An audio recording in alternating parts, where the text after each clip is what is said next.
భగవద్గీత గీతామకరందం 2వ అధ్యాయం 16వ శ్లోకం. నానాతో విద్యతే భావో నాభావో విద్యతే నత ఉభయోరసి దృశ్యో సంతనయో సత్వదర్శిని.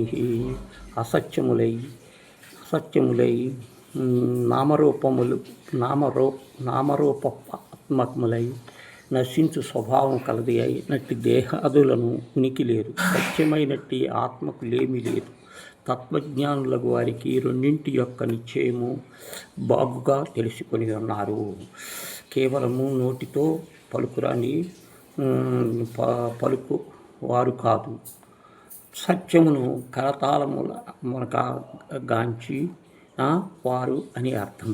అట్టి జ్ఞానులకు నిత్యానిత్య వస్తు పరిజ్ఞానము లెస్సగా కలిగి ఉండవలేను. దేహ జాతులకు నశించు పరమార్థము లేనిది.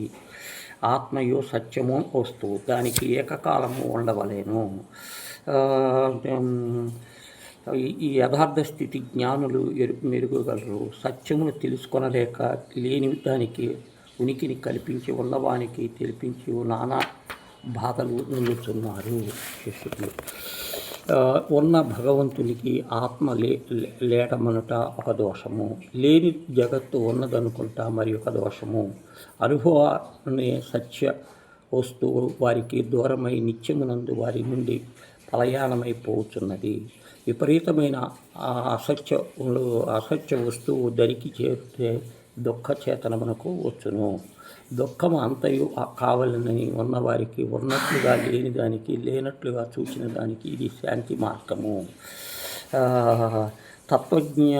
జ్ఞానం ఎట్టి అనుభవము కలిగించినది. నామరూపములకు రూపాత్మకము దృశ్య ప్రపంచము లేని వారికి సచ్చిదానందయాత్మకము కలగాలని వాటిని సూచించుకుంటును.